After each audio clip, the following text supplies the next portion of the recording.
Well, most of you know that Dr. Ernest Holmes, who is the founder of the teaching that we live into, wrote the book called The Science of Mind and Spirit. When I started ministerial school, I didn't know it was spirit, but for some reason, and I don't know, Dr. Carolyn, if you know the reason that they changed the title of that book or when it happened, but it was originally called The Science of Mind and Spirit. And in his first 4 chapters, he talks about there is one infinite mind from which all things come, and this mind is through, in, and around man, and it is the only mind there is. And every time man thinks into it, he uses it.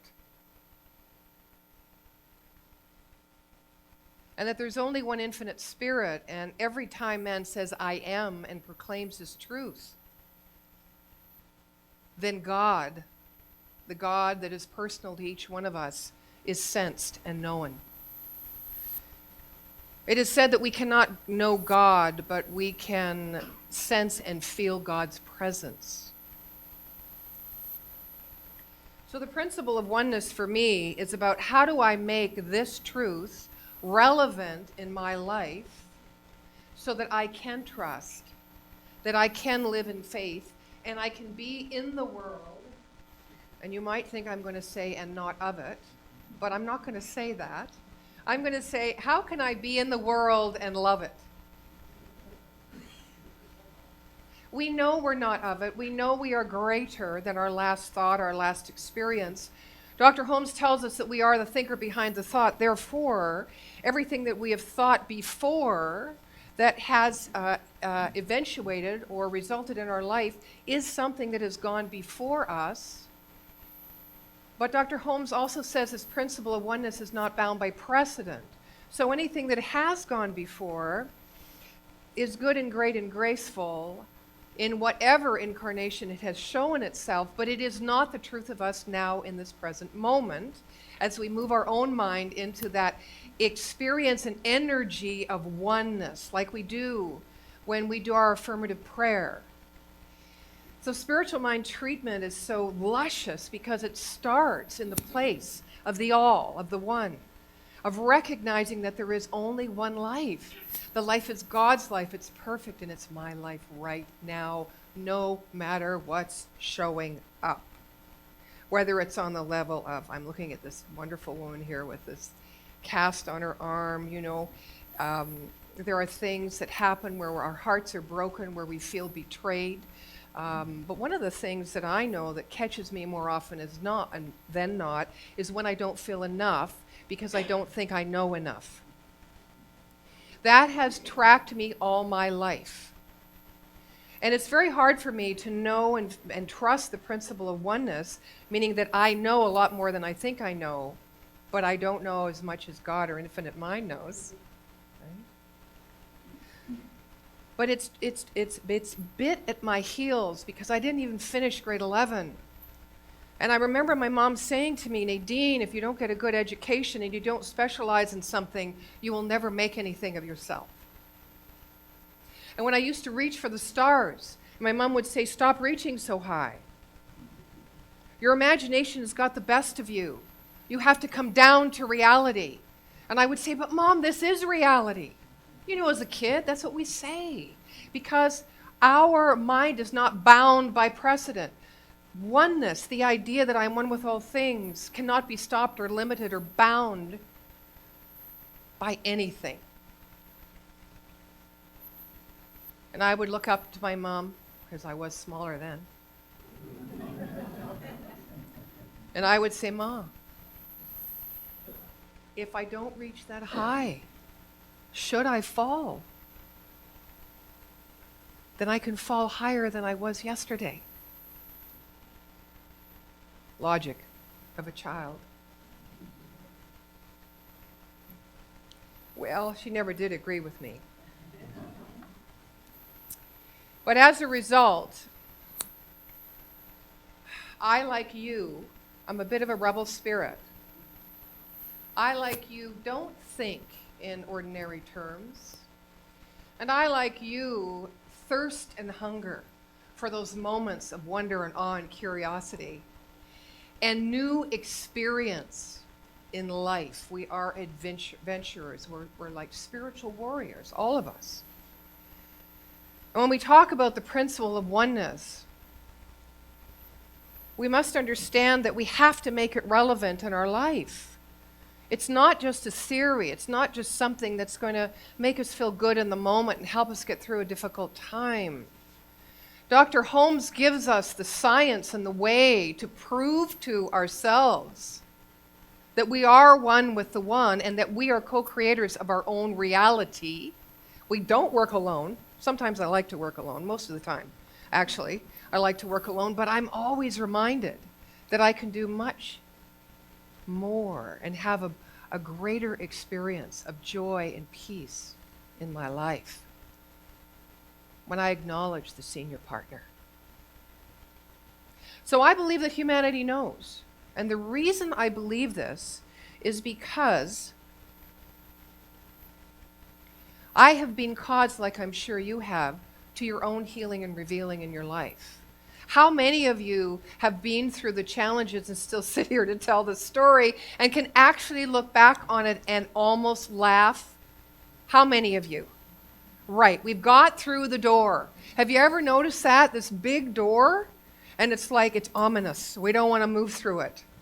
And it's thick and it's hard and it's often black or dirty and we want to walk up to that door, but we're afraid to touch it. And every once in a while we nudge up against it and then we go away and we think a little more about it and get ourselves ready and prepare ourselves a little more, and then we get the courage to walk up to that door again. And this goes on and on and on until we finally put our hand on the handle. We have butted our heads against it. We have slipped down it on our knees. And all of a sudden we put our hand on the handle and we're expecting another fight, and we turn the handle and we fall through the door. And then we go, what? What was that all about? 10 years of my life. Humanity knows. But we often say, I don't know. Or how many of you say, oh, I knew that? Little late, don't you think? Or how I always say, I don't know that I know. I went through a phase like that. I don't know. I don't know that I know. Or I don't know what I don't know. Thank goodness, ignorance is bliss. Right? Or how about the more I know, the less I know? These are all kind of markers on the path of spiritual maturity.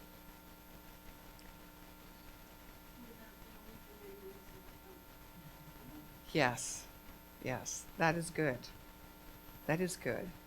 Then there's, I have to know. That was one of mine. I bet you it's every one of yours. Because to hold on to something, to grasp onto something like knowledge, makes you feel safe and secure. And then there's, no, I don't want to know. I don't want to know. Thanks, don't. But the one that I use most is, I don't know enough. So I'm here to say and to share with you and to ask you and encourage you to let go of this idea that you need to know more. Because truly, you know, we're not self-made, we are God-made.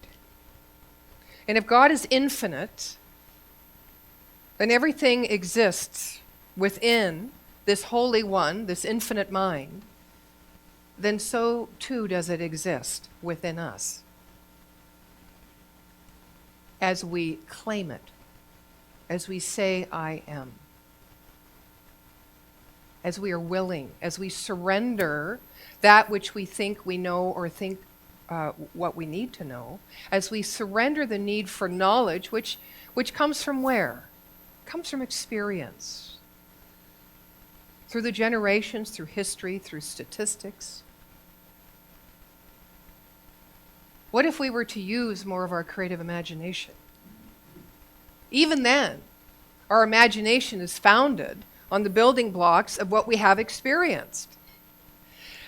We can look at what we have experienced and look at the opposite of that and call that imagination.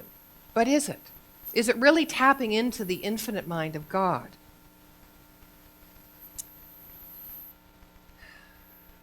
And we really know nothing until we demonstrate it.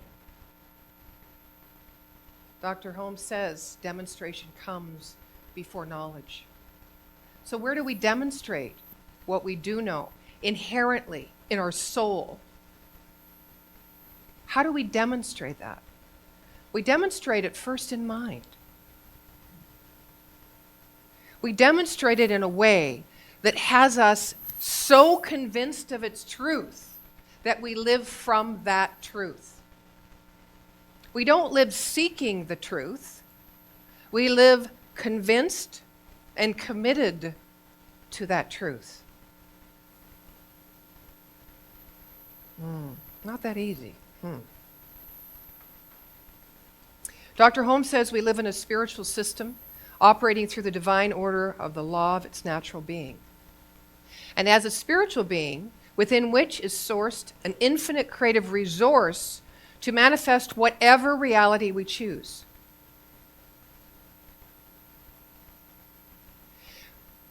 How many believe our soul knows more than our ego? Yeah, it sure does. How many times in a day, or how often are you aware that your soul is living you as comparative to your ego is driving you? So how do we get to that place? Well, you know, I got to the place where I really started to understand that I did know. And it wasn't, as I say, book knowledge or academic knowledge. It wasn't a kind of knowledge that I needed to position myself more in the world or be accepted more. It was just that beautiful soul understanding and connection. I learned that through clowning.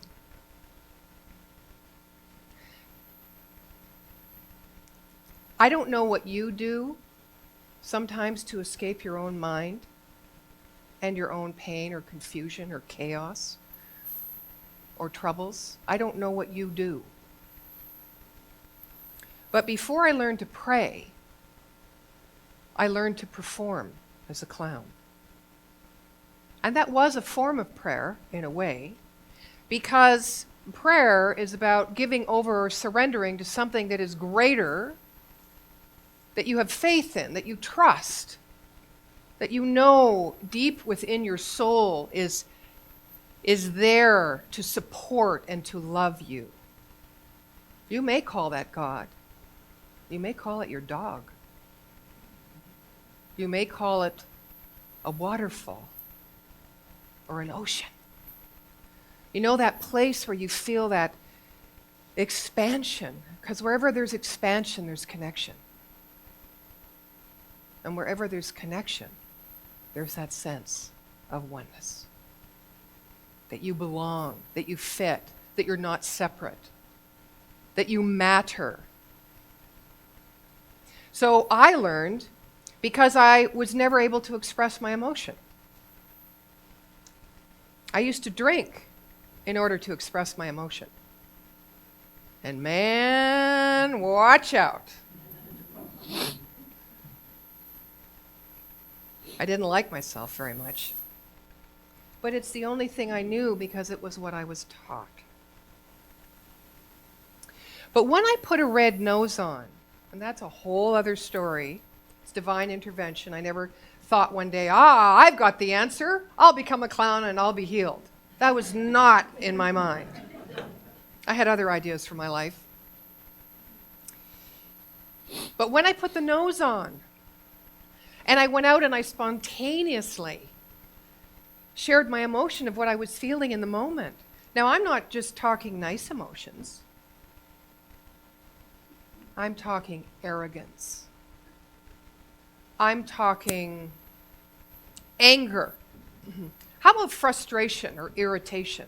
The things that a good girl and a good human being never shows because we don't want to burden anybody else. It needed to be expressed because without it, my mind was dark and my experience of life was dull, let alone limited. So in humor and animation, with a costume and fun and a sense of play, I could share those emotions in the moment.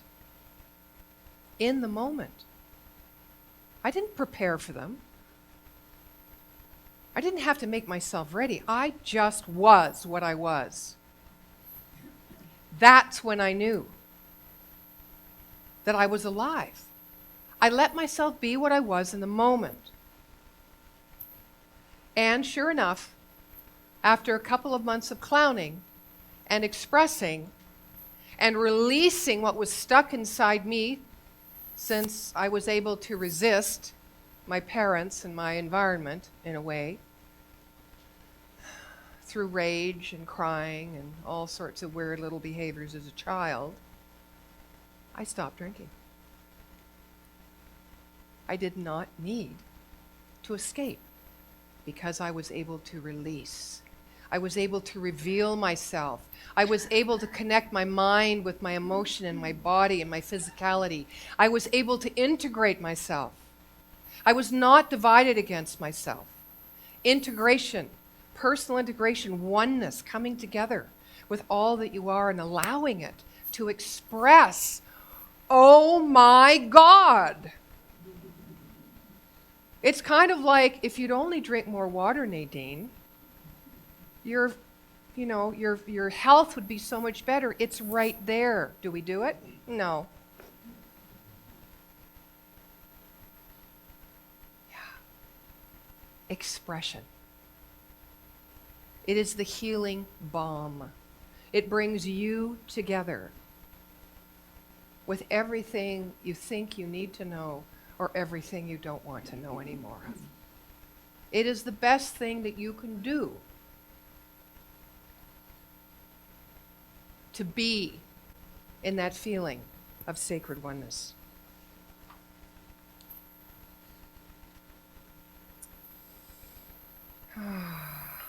You know, we have so many stories. And I love my stories. And they used to all add up to be who I thought I was. But now they're just points of reference, points of connection with other people. They help me to relate. But I'm very careful not to separate myself out from people, which is a bit of a tendency that I have because it makes me feel a little safer. I'm an observer. I was looking at Facebook a couple of days ago and there was an article on, are you an extroverted introvert?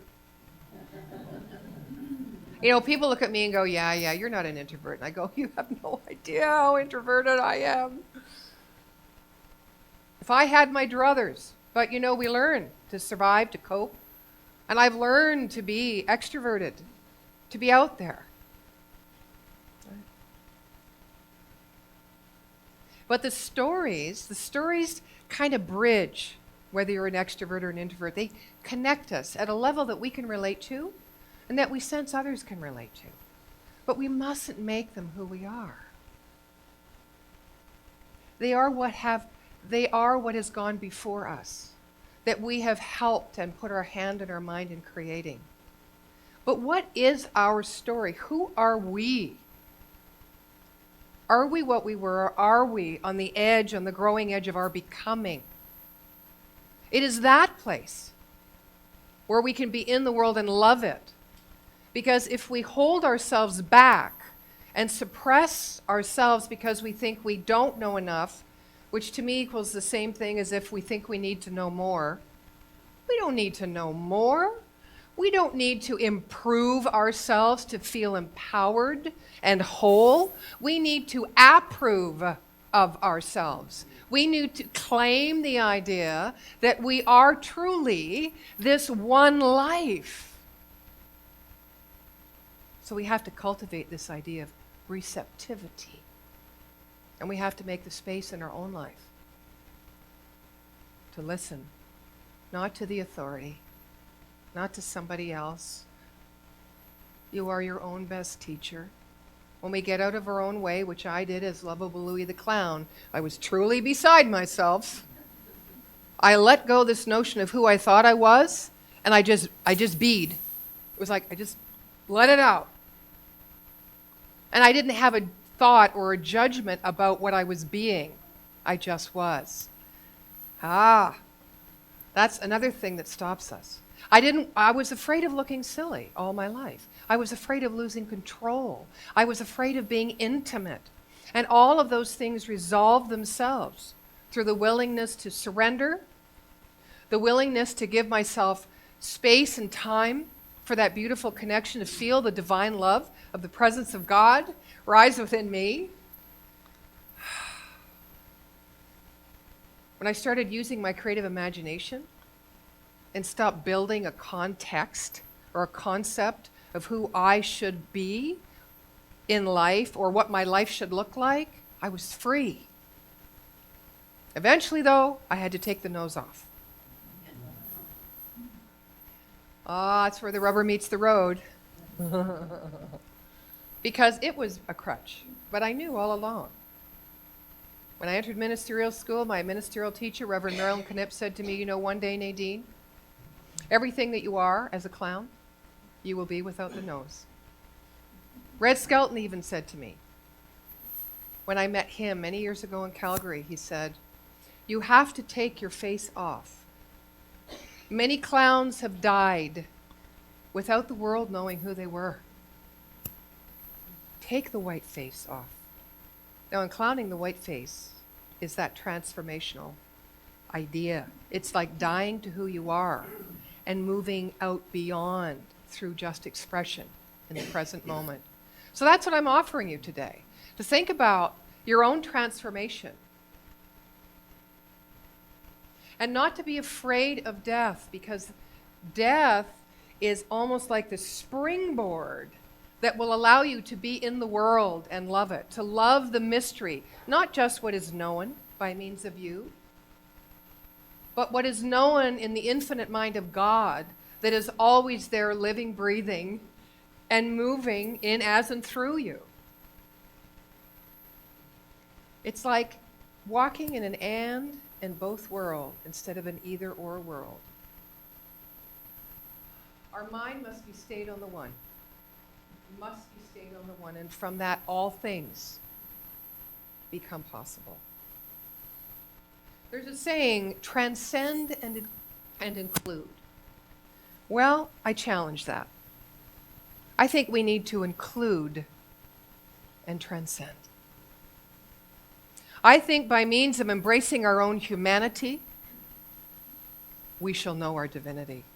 And that's the only way we shall know the presence of oneness and wholeness within us, is by first including, accepting, approving, saying yes, loving, not doubting, trusting. Who and what we are and what we have been born to express and experience. And so I'd like to close with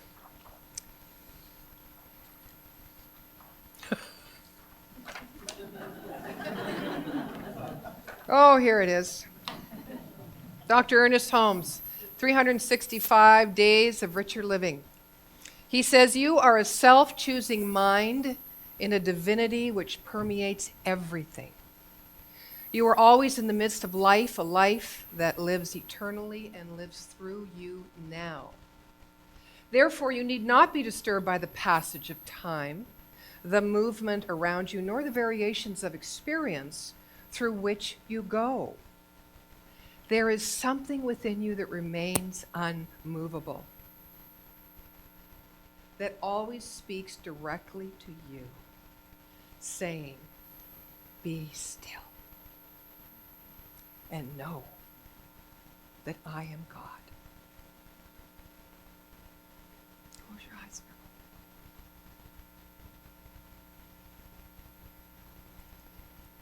Be still and know that I am God.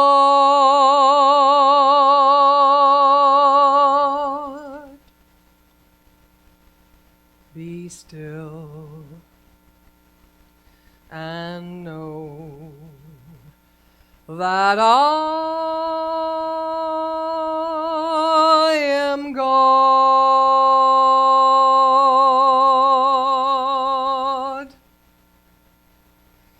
Be still.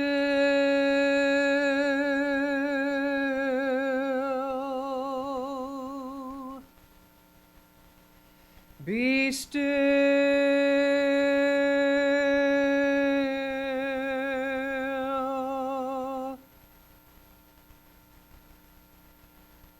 Be still and know that I am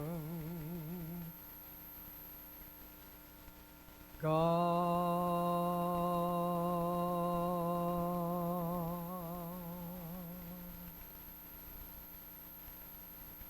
And so it is.